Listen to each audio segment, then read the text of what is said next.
Sa tanaw na ko, nakadungog yun ang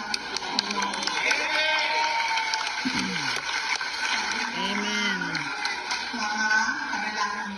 Kanalangin, isa na sa kumuha ko, happy ay magsulti.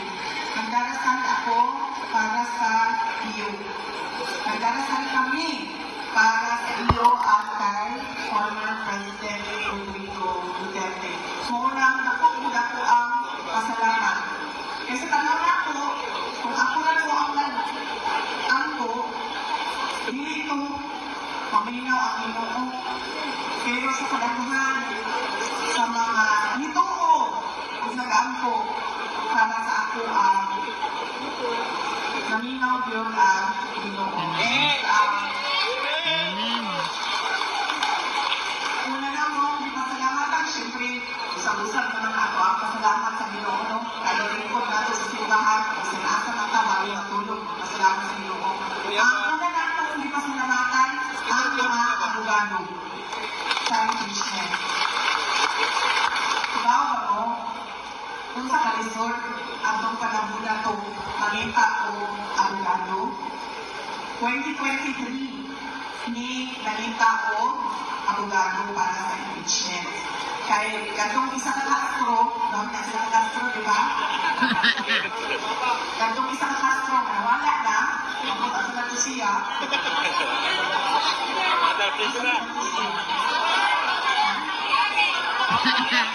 Si Francine nawala na. Matak-tak. Kasi hindi man ayaw siya na Napa isa ka Castro nga.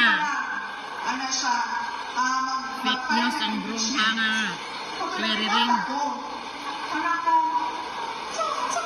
At the time, ano ko pa rin sa impeachment?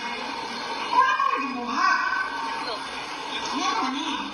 Kanya, gihangir na to si Senator Amy Marcos. Ipusuyahan pa na yung suon din. Nga naman yung House of Representatives, nagplano man yung pagkain ng impeachment. Nag-istorya min. Ito na ako na yung balaan na tinoon. Yan na ay istorya sa October 2023. Ito na ako yung balaan na istorya sa impeachment. Dito po na ako na yung balaan na na ay People's Initiative. As early as October 2023. Kaya, isod ka ayong magtatawag. Kaya ka na nasukin ay dili ni isa ay yellow sila, anti-Duterte sila, o dili sila gusto mo bangga sa administration. So, yung anak ka lisod at the time, na ningon na lang yung kay Michael Pua, attorney, Michael Pua, ningon ko sa iya, ikaw ka, wala yung dawat sa ato, ito na lang duha. Magkamit-kamit na lang tag-abogado sa ako ang kaulilimon dito sa impeachment. Hindi naman ito siya. Ikaw kang paglawan, ang kasunod, ikaw na po. Yan na siya. Hindi ko niyan. Siya. Kailangan natin mahula. O, nagdakot yung kayo. Pinakauna ang kasalamat ako sa members, sa defensive, sila opisina, kaya rin ang nagbawa, o ang Fortune, Carbasa, Salazar, na office. Ang sunod na ako ng pagpasalamat para sa inyo ha, mga Daguenyo. Taghay sa inyo mga unrepresented sa mga petitioners dito sa isa ka case. Duhaman ang kaso magisaka sa Supreme Court. Ang isa na ako, kailangan i-question dito sa unconstitutionality o sa abuse palibuhat nila sa proseso o ikaduha, gikan sa Davao City. Kung makainundok mo, sila Attorney Torion, sila Attorney Delgra, ang ato ang mga konsihal, i-represent nila ang kalaghanan sa mga Daguenyo kung kahit sila o case. Nagpasalamat ko, tungod kay,